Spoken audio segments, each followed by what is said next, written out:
We've all had moments that break us down, searching for light when the world spins round. But in those cracks, the purpose is born, a new way to live when the old is torn. It's more than a story, it's the rise from the fall, a place where your purpose starts to call. With Dr. Stevenson, wisdom takes flight, turning your pain into hope, into light. Collide with purpose, embrace the change. Every story's got a fire in its flame. Tune in, listen, find your way to take life's hardest hits and turn the page. In the podcast, the truth is found. Collide with purpose, let love abound. From heartbreak to strength, the lessons unfold. It's about how we rise, not the stories we've told.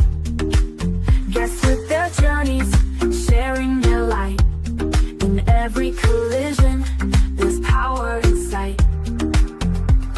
It's more than a talk, it's the wisdom we gain through every struggle, through every pain. With conversations that open the door to purpose, to power, to so much more. Collide with purpose, embrace the change. Every story's got a fire in its flame. Tune in, listen, find your way to take life's hardest hits and turn the page. In the podcast, the truth is found. Collide with purpose, let love abound. So come as you are, with your scars and fears. This is the place where the truth appears. Turn your trials into stepping stones. Find the strength to claim your throne. Collide with purpose, embrace the change. Every story's got a fire in its flame. Tune in, listen, find your way to take life's hardest hits and turn the page. In the podcast, truth is found. Collide with purpose, let love abound. A collision with purpose, your journey starts here. In every conversation, we'll wipe away fear. Find your purpose, let your life ignite. With Dr. Stevenson, you'll find your light.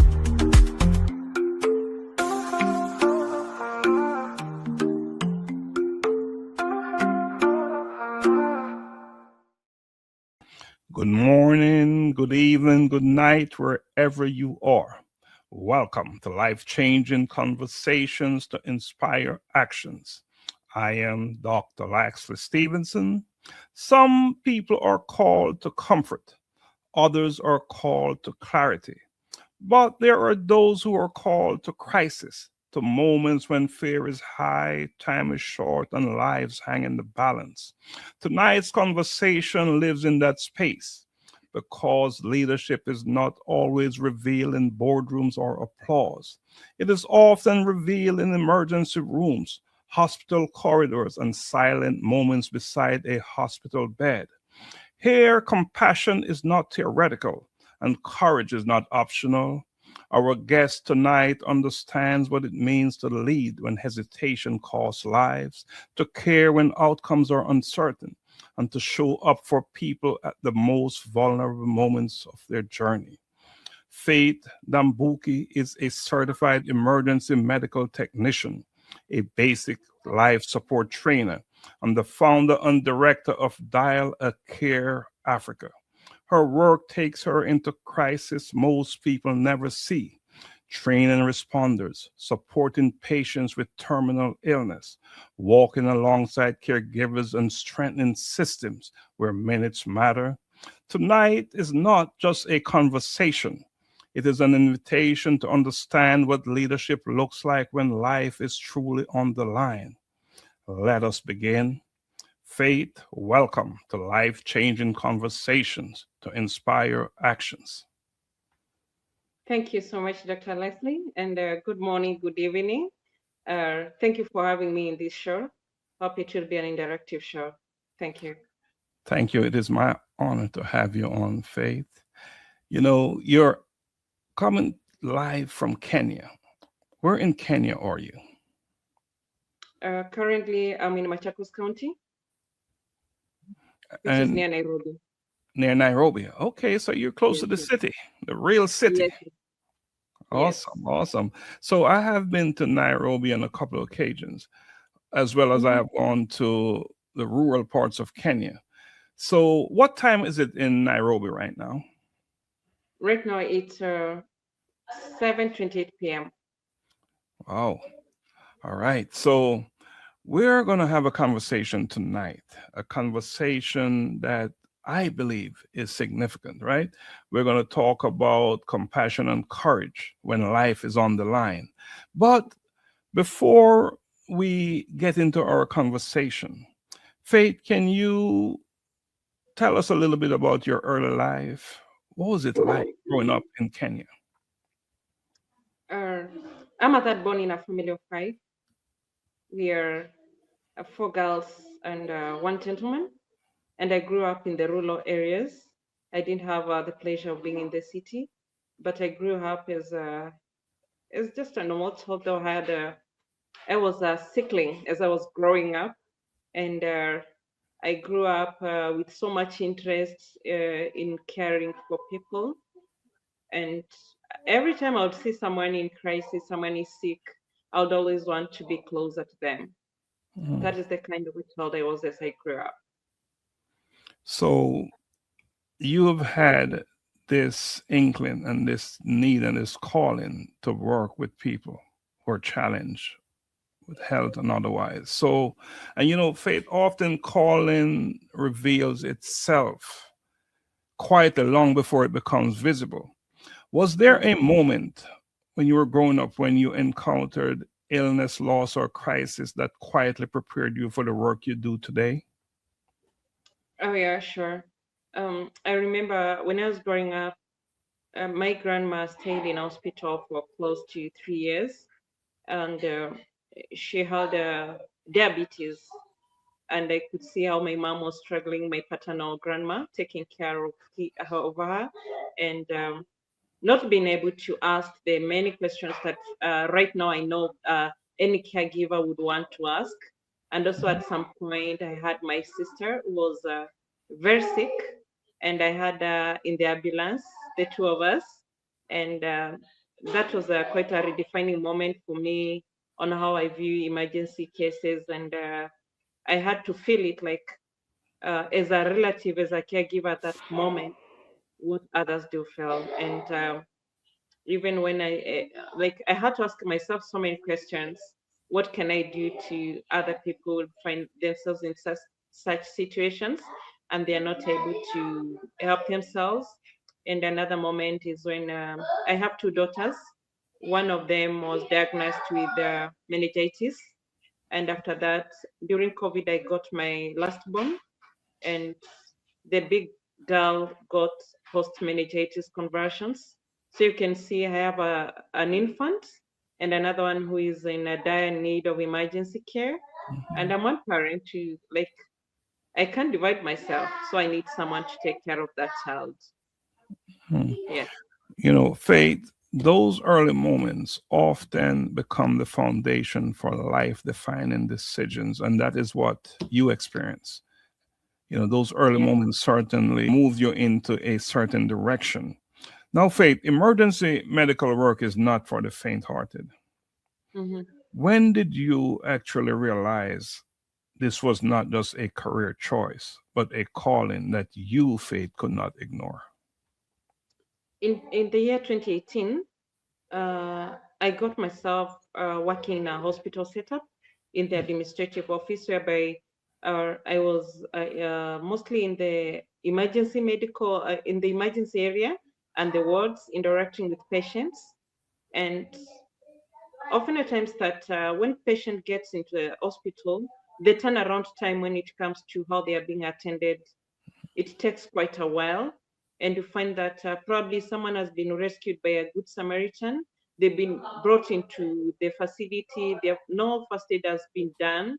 So there is that urgency of care and, of course, good care for that patient. So during that time, I just realized how much I needed to go out there and save as many lives as I could. Though, like, you cannot save all, but you can always save someone. Yeah, so that was quite defining moment, and that's when I chose to go and study. At least I have a know-how, because even though I empathized with their situations, there was little that I could do to alleviate the pain, or rather to prolong their lives, because I didn't have the skills. I didn't have the know-how. So I realized going back to school and gaining the knowledge and the skills is all that I needed to go out there and make the difference. Mm. You Yeah. know, Faith, calling always comes with a cost. Mhm. Is a cost, right? And I'm Yeah, sure. sure. So let's talk about what did it cost you? No, we're not talking a financial cost. We're talking emotionally, mentally, or personally to say Mhm. yes to this calling, to the work that you do. What did it cost you? Um, I would say that it costed my emotional, because again, I needed to be emotionally stable, because even though you are saving these people, even though you're empathizing with them, you need to be so strong so that you don't lose yourself. Mhm. You have to be responsible enough to take care of them and to take care of yourself, because if you don't strike a balance, then you find that there are no boundaries, and you go to the extremes. And once you go to the extremes, you there is a phrase that I usually use, that there is a very thin line between being affected and being infected. So those are some of the things that I could say that they costed me, because again, I always thought, like, I'm a weakling when it comes to emotions. So I had to invest so much, like I had to make an investment into it. Like, yeah, I should be empathetic but not sympathetic, because the moment I Mm. show sympathy, I'm not helping this person. And I had to be responsible enough to do what I have to do when I'm called to do. Faith, I want you to talk a little bit about the difference between being empathetic and sympathetic. Can you dive a little bit deeper into that, please? Yeah, you see, now when you're empathetic, is that yeah, you can feel for them. I know, like, for example, let's say, for example, today you got headache. I don't know exactly how that headache is, Mhm. how much the pain it is, but I can come there and say, yeah, I know you're going through this, but you're gonna get over it, without now, like, how do I put it, like, showing so much emotions. I can come there and start telling, oh, you got this headache. This headache is so bad. You know, I'm not, I'm not really encouraging you, but I'm letting myself be carried away by the emotions of what you're feeling. But when you're empathetic, you just associate with what they are going through. You just want to show them, yeah, I'm here for you. I might Mm. not feel what you're feeling, but I'm here. I'm gonna listen. I'm gonna, yeah, I'm gonna help where I can. Mm. So there are limits. There are limits that you must Yeah, abide by. There are yeah, limits, and that is where the empathetic, as opposed to being sympathetic, comes into play. Now, Faith, exactly. once the call is answered and you have answered the call, leadership is tested under pressure. Yeah. In emergency response, Mm, hesitation can cost lives. mm. How did you learn to make decisive calls, decisions when the pressure is intense and the margin for error is so thin? I would say uh, leadership is not loud. Mhm. It calls for calm in chaos. Um, it calls for clarity when under pressure, and that is what I've learned. Like, yeah, I'm under pressure, but I have to do what is right at that point. Mhm. because of course we have our own protocols that we follow. But when I get to the scene, what do I have to address? This person is bleeding. I have to address the bleeding first and then do the other thing later. I don't have to come and start now shouting. No, I have to do what it takes me to do and arrest the situation. And that's I'm telling you that it is calm at that point that counts. You Mm, have to maintain your calm and just know that human life matters in that second. mm. So Yeah, being you don't get a lot of time. so under pressure, you must be calm. Exactly. Very, very, You very have interesting. Very important. So, crisis, and you live in that space. Crisis has a way of teaching lessons no classroom can ever teach sure. us, right? Yeah. What crisis has taught you about leadership that no leadership book or formal training ever could? Talk to us about that. One, it has taught me that I can, I can do. I have, as a leader, I have to be responsible enough so that even when others look at me, they have to emulate what I'm doing. Mm, As a leader, you have to give directions, and to give that direction, you don't. It doesn't mean that you be authoritative. You can just do what you're supposed to do and be responsible enough to take action what is needed. And with leadership, you don't wait for others to do. You do. mm. So You you you're don't just sit there and tell people, hey, do this, hey, do that. No, it is about. I usually say that leadership, it's like a web. and leadership in your business is very, very different because we're talking Exactly. about every second can save a life. Hmm. And you said it, it's about taking action, about stepping up. Yeah. Yeah. But so you must lead from the front. You can't just wait for others to jump in. When you see a situation that requires your attention, you're in it Sure. in deep. You're in Yeah. deep. So your leadership doesn't stop with you. It multiply through those you train. And we started to talk a little bit about that, but let's dig a little bit deeper. Faith, you've Mm. trained hundreds of responders. Yeah. What is the most dangerous mindset you've ever seen in emergency care? And what mindset actually saves lives best? Uh, the dangerous mindset for me is complacency. When Mm, you get used to a situation, because most of the times there is this belief of like it won't happen. When, for example, when it comes to documentation, even if I don't document, nothing will happen. I'll still remember. If I don't document, someone will do it, and you find that at the end of the day, someone doesn't do it, and the outcome, that one affects the outcome so much. And the mindset that saves life is the one for consistency and doing it right, and taking responsibility the moment something feels wrong. That mm, is the mindset that we have for saving lives. But the other one, for the dangerous one, is the one when you are so complacent with a situation, so that you are like, oh, anyway, even if I don't do it, someone else will do it. It is at that moment that you're trending on a very dangerous zone, and something can happen that you cannot reverse.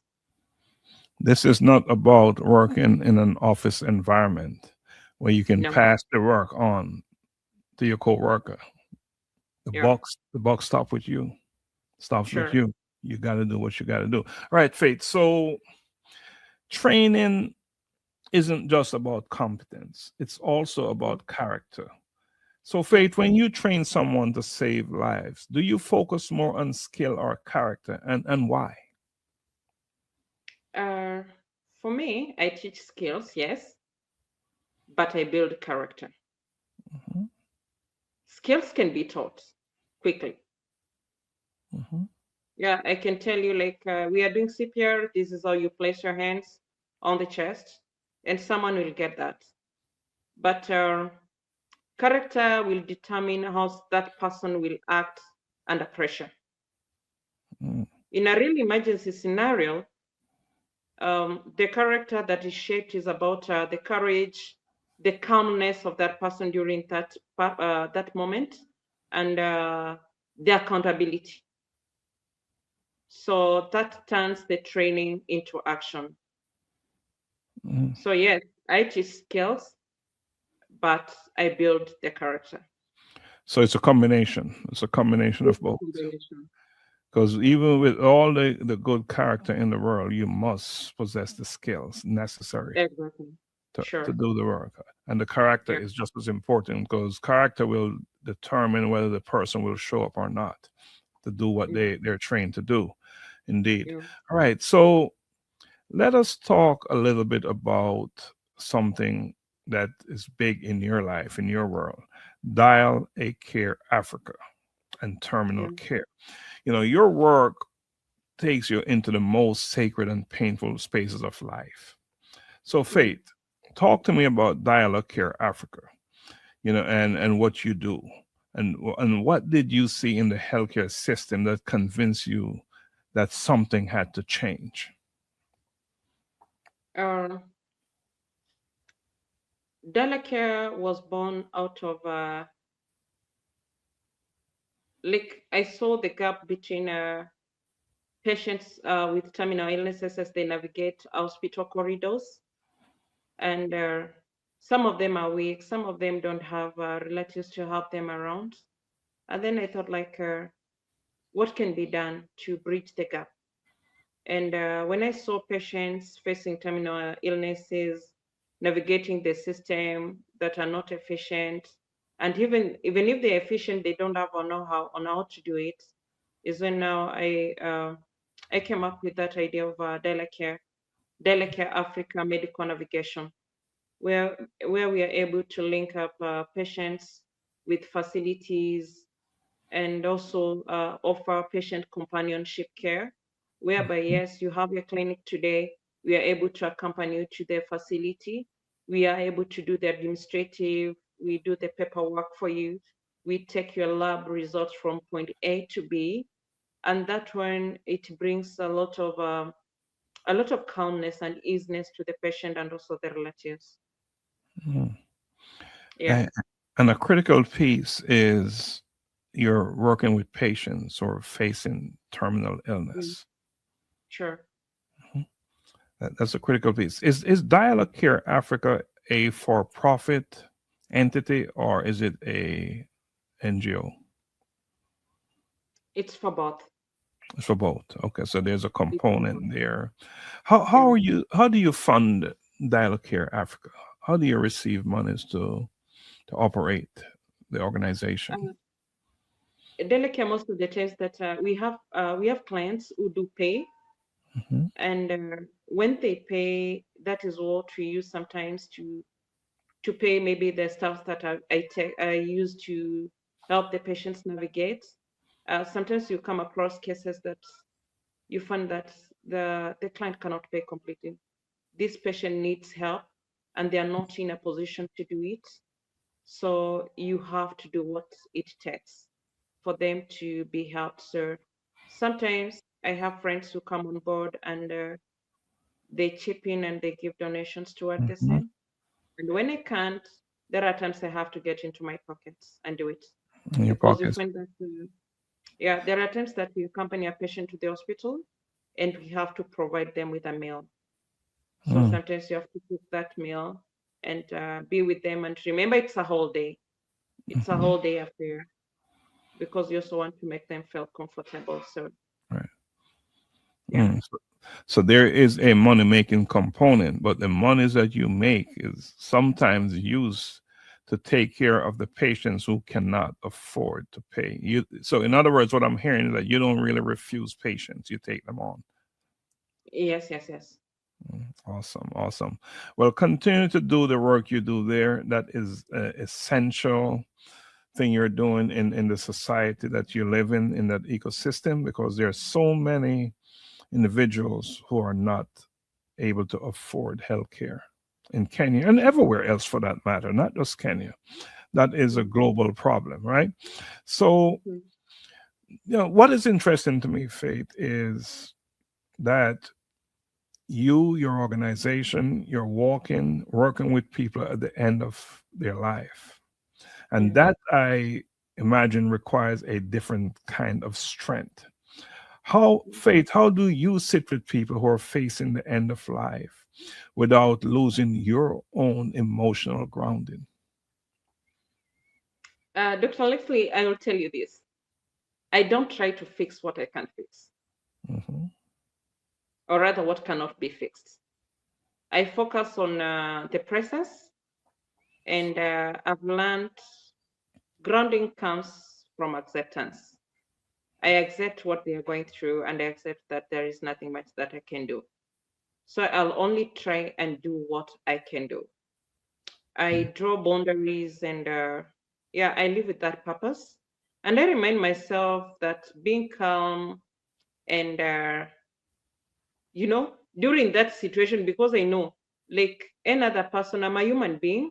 I have my moments to break down, but I remain calm. I remain honest with myself and also with them, and I show a steady form of care to them, to both the patient and the relatives, and I carry the empathy that Hmm. I carry it as an as a not as a ownership. I don't own it, but it is an outcome of the care that I give. Mm. Yeah, the Mm. empathy, I don't own it completely. It's the outcome of the care that I give. So your professionalism, really, you rely on that heavily. It guides you Exactly. in, Yeah, because it's easy to fall apart and to get caught up yeah, in a situation, to see someone, and it is very likely that you become attached to your patients as yeah. well. Yeah. So. But I must also admit to you that I myself, I also have to go for therapies. Mhm. Yeah, I have to. I usually go to therapies and I open up to different people that I open to. And if I feel that a situation is overwhelming, even after attending to a patient, sometimes you lose them. You save some, you lose some. So Mhm. that is a very important thing that we have to admit that even us ourselves, we need help and we must seek it. Mhm. We need to remain relevant in this profession. And I'm glad you brought it up, because behind every patient is a caregiver, and caregivers, they carry a silent burden. They Yeah, carry a silent burden. Caregivers often carry trauma quietly. yeah. What is the emotional truth about caregiving that society rarely acknowledges? Society, first of all, I want to tell you something that I've realized over a period of time. Uh, a relative is not ideally a caregiver, even though they are primary caregivers, Mm. and they carry those silent battles, and they grieve silently, something that society overlooks. And long before the loss happens, you'll find that the caregiver is grieving, but Mm. nobody understands. They just see them carrying that strong face day and night. They just see them uh, taking care of that patient without knowing the emotional turmoil that they are going through. They have their own fears. They are exhausted, and what you call anticipatory grief lives with them and works with them every day. And the society will only praise the sacrifices. Often at times you'll hear someone say, "Oh, so and so is really taking care of that their relative," but they don't know what the person is going through. They don't provide that space for the caregivers to be seen, to be supported, and to be emotionally held. Because Mhm. the moment you praise them, everything ends there. but we don't sit with them during their silent moments and just let them be. Wow, Yeah. that's powerful. I think this is a good time for us to take a quick break, and then we'll come back. We'll continue our conversation. Is that okay? Thank you. All right. Okay.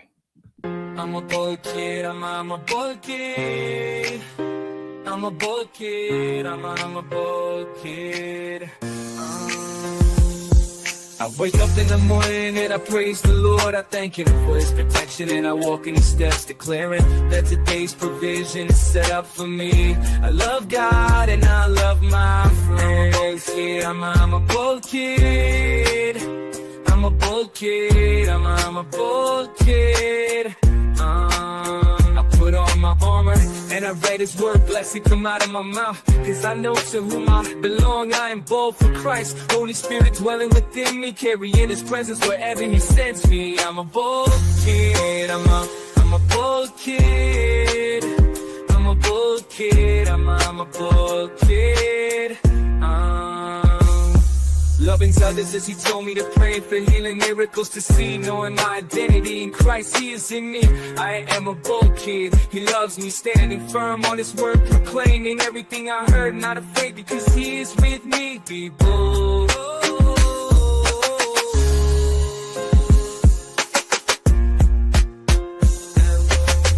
I'm a bold kid, I'm a bold kid, I'm a bold kid, I'm a bold kid.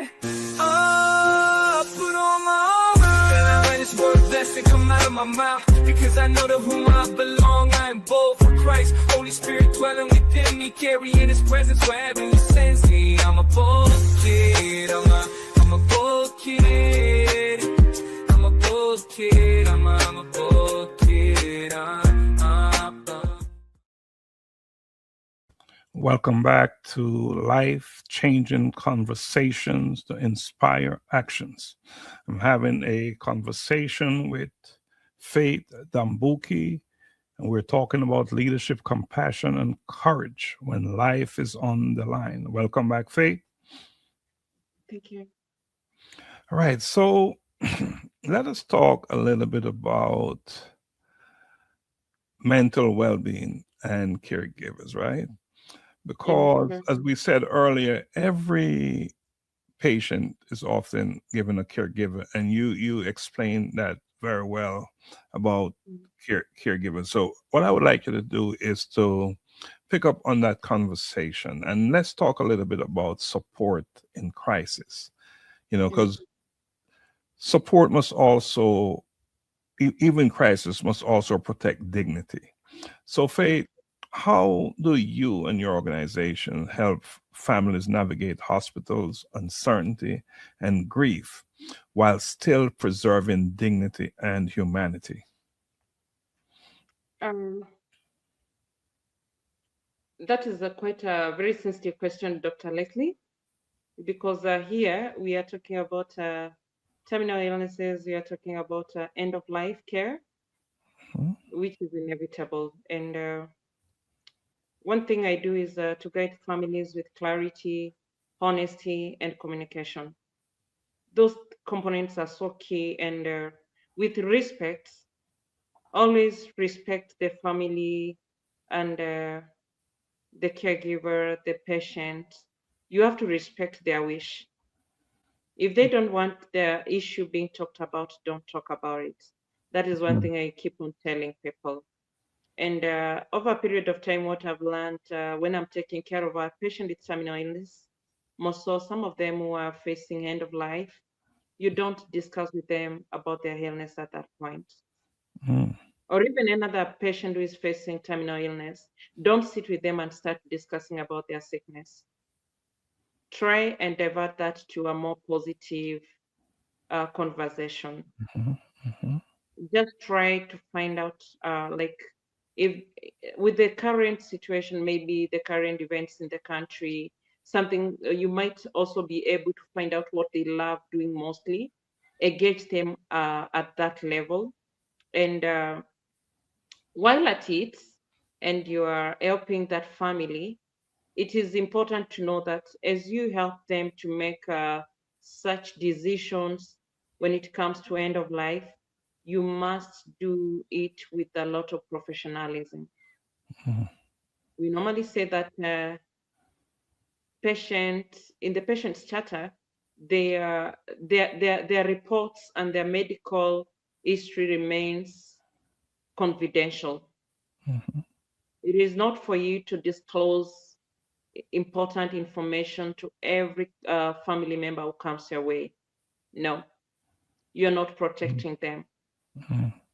You are not upholding the medical kind of you're not upholding professionalism at that point, and you'll find that you are hurting the families more. You are hurting the families more. So I would say that emergency and end of life care is not just about treatment.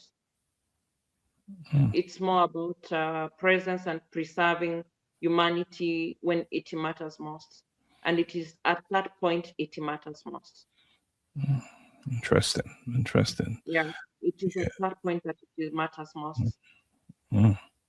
Yeah. And so to suppress your emotional state and focus more on, I mean, the professional that you're sworn to be is so important. Yeah, and I usually tell people you don't need to say anything. Just stand there. Mm. Your presence will be felt. Stillness is powerful at times. Exactly. And the still waters run deep, right? Mhm. Absolutely. So does your Absolutely. presence there. Hmm.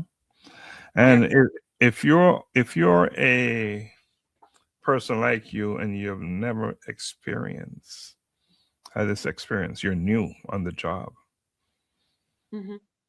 What a and what a enlightening situation to be in.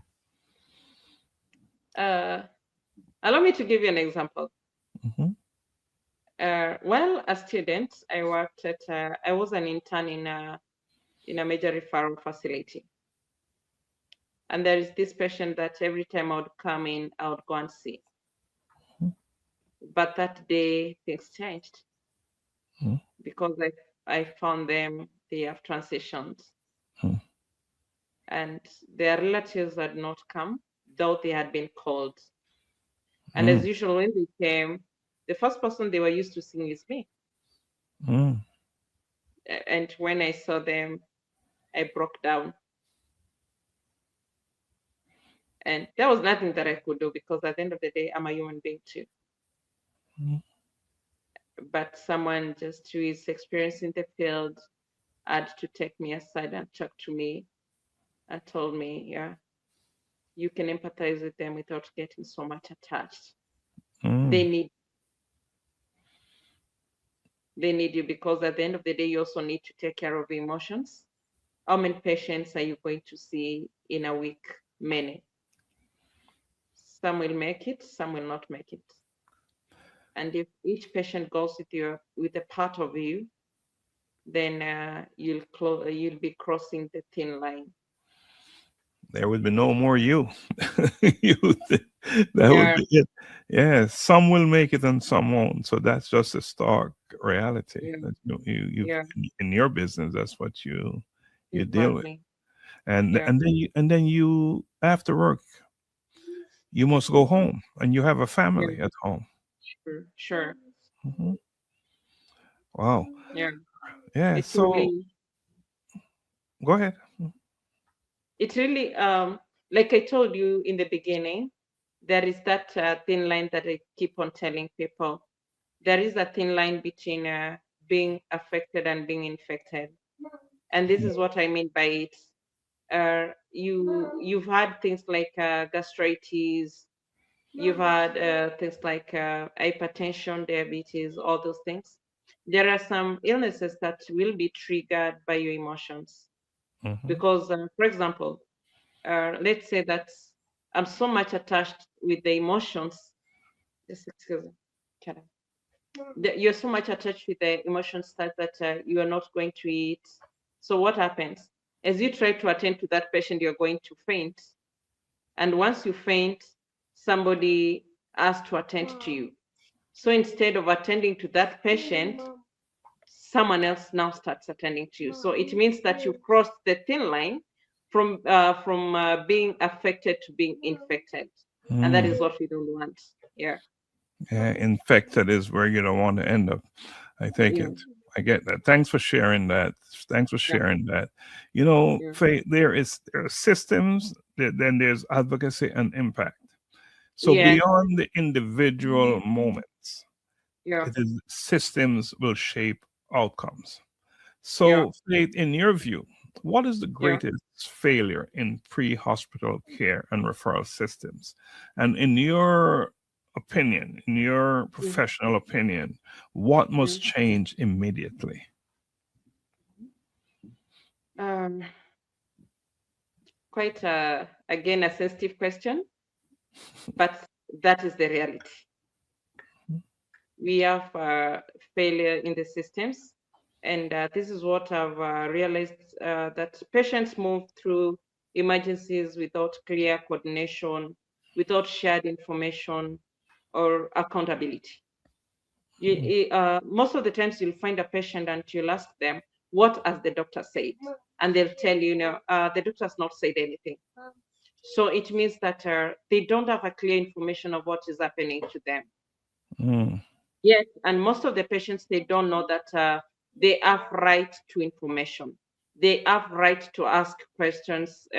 Like, if you come to me, you unwell, it is my responsibility to explain to you what is happening to you and what should be done to you. But that doesn't happen. So I think what must change immediately is the real-time communication. Real-time communication, because if we get real-time communication, we'll avert so many things and have structured referral pathways.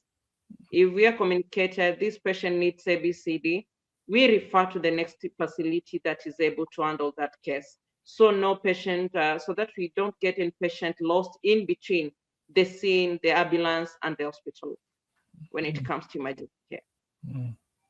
Yes, Communication is always critical in everything we do. exactly. And Yes. no more so in a situation where Yeah, lives are at risk. Our lives exactly. can be safe. Communication is critical. So, Yeah. Faith, impact is not only measured by lives saved, but also by Mm. systems transformed, right? Yeah. So, when you think about long term impact, what Yeah. legacy are you intentionally building through Dial a Care Africa? What legacy are you intentionally building? I'm building a legacy where the access to emergency care is guided. Mhm. It's so clear that it's crystal clear of what is needed to be done. It is well coordinated, and it upholds human morals. Like, yeah, we are safeguarding human dignity through that. And through Care Africa, we are strengthening the medical referral system, whereby the patient will not be lost in between. Because when we are doing the medical navigation, the patients are able to arrive to the right care faster. The systems work together better, and dignity is preserved even in crisis. That is what we are upholding as Care Africa. Mm. You Yes. know, if not Dial a Care Africa Yes. and training responders, and Yeah. what would Faith be doing right now? Saving lives. Nothing would change. You would still be saving lives. There's Yes. no other career path for you. No. I trained as a teacher. It's interesting. I trained first as a teacher, Mm-hmm. but getting a job in a hospital facility changed everything. Mm. So in my next life, I would still want to save lives. I would still want to touch lives. Well, if I may, let me add that you trained as a teacher and you're still a teacher because you're teaching Exactly. other people. So your Was training it? as a teacher served you well. Sure, sure. It gave me foundation for so many things. Absolutely. It's just see, teaching. I think often we see teaching or being a teacher as a in a classroom. Mm-hmm.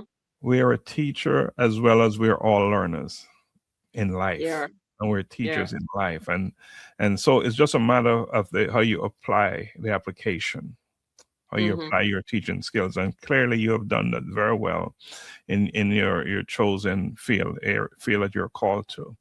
So Mm-hmm.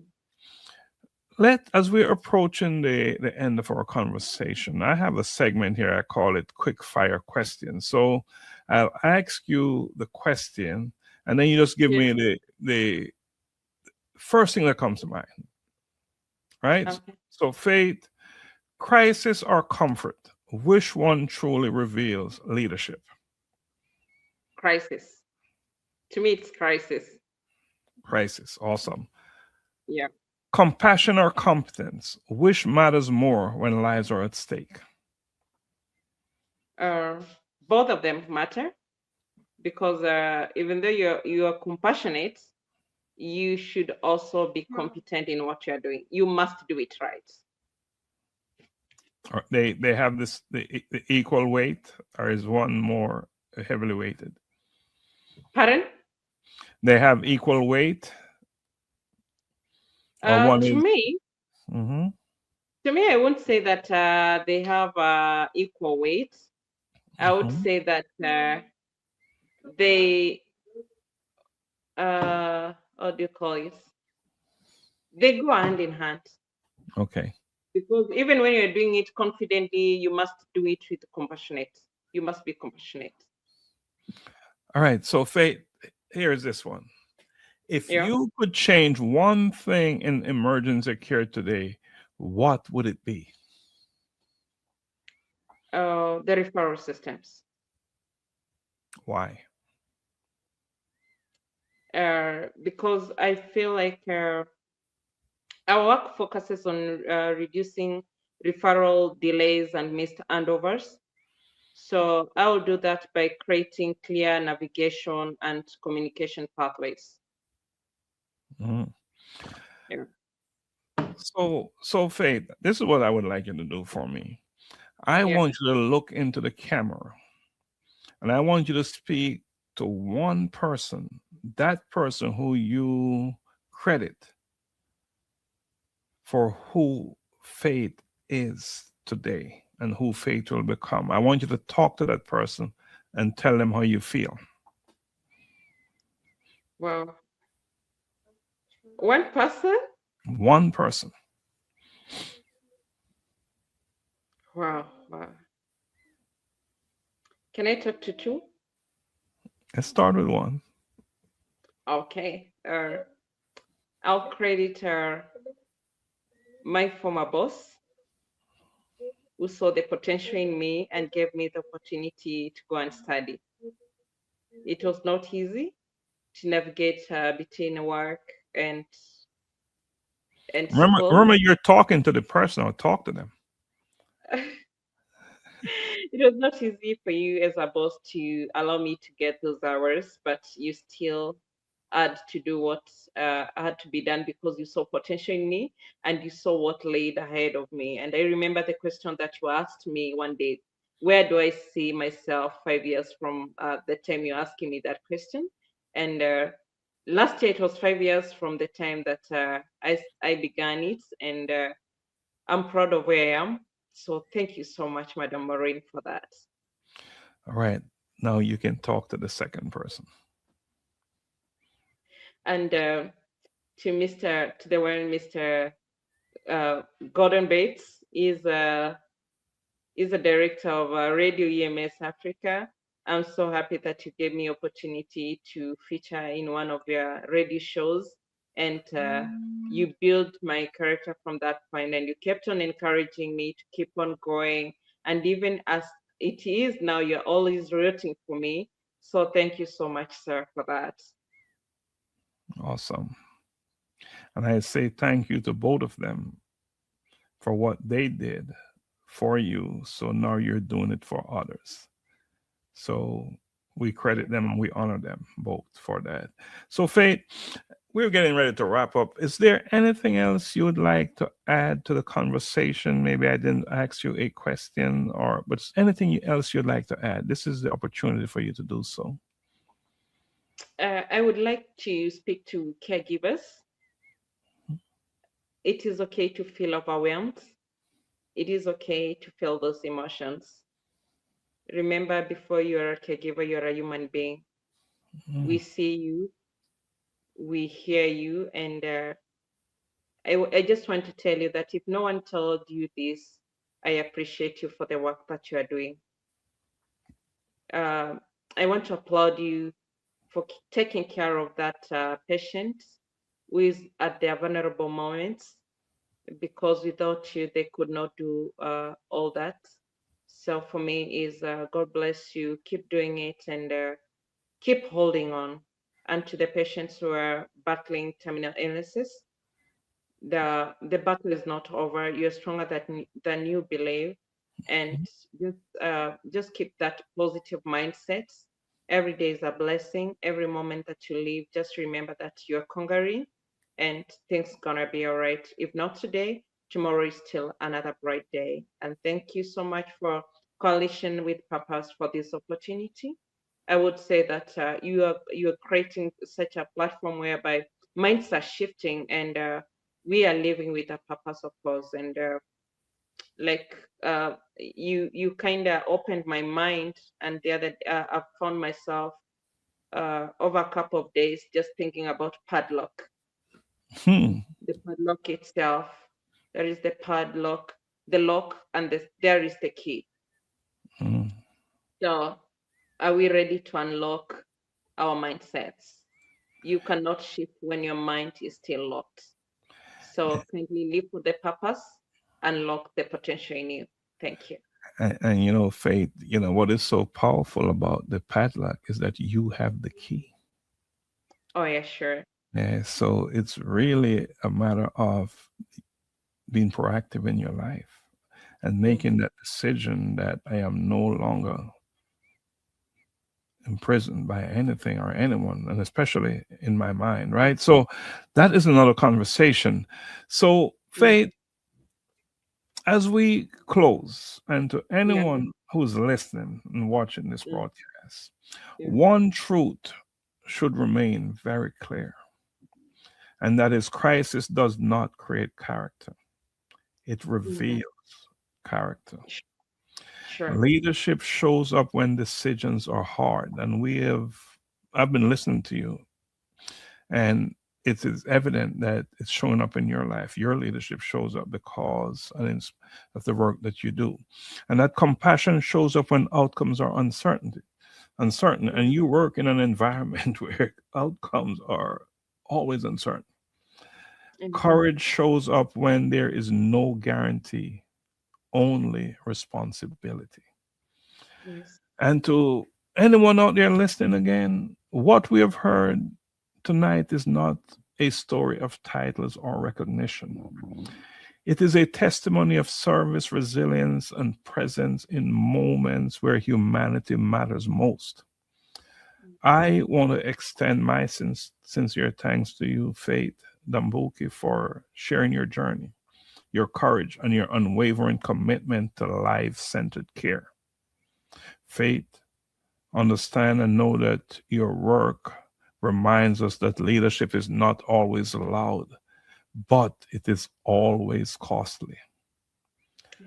And this is exactly why this space, a collision with purpose movement, and life changing conversations to inspire actions, exist. We don't have passive conversation or passive listening. Everything we do here is about purposeful movement. Mm. So, unless you have something else to say, I'm going to say goodbye. You have the last word? Thank you so much again for having me. And I would still want to thank Elizabeth Sitterer for having me. She has been my friend for the longest. Even when I was a teacher, when I was training as a teacher, she inspired me a Mm. lot, and she walked the journey with me. She's one girl she's a strong woman, and just to say that we are here, we'll still keep on having this conversation. I'm so passionate about mental health, more so when it comes to patients with terminal illnesses and the caregivers. Let's keep it locked here for more informative segments to come. Awesome, awesome. Again, so join me next week as we continue these conversations that challenge, awaken, and call us to act. Until then, good night. Until we meet again, blessings always. Blessings.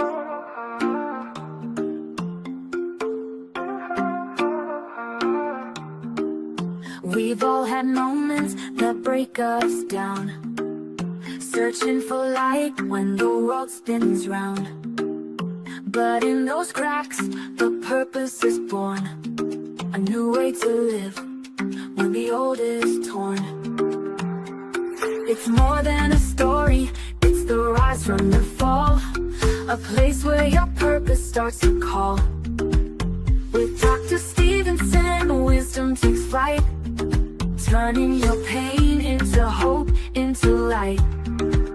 Collide with purpose, embrace the change. Every story's got a fire in its flame. Tune in, listen, find your way to take life's hardest hits and turn the page. In the podcast, the truth is found. Collide with purpose, let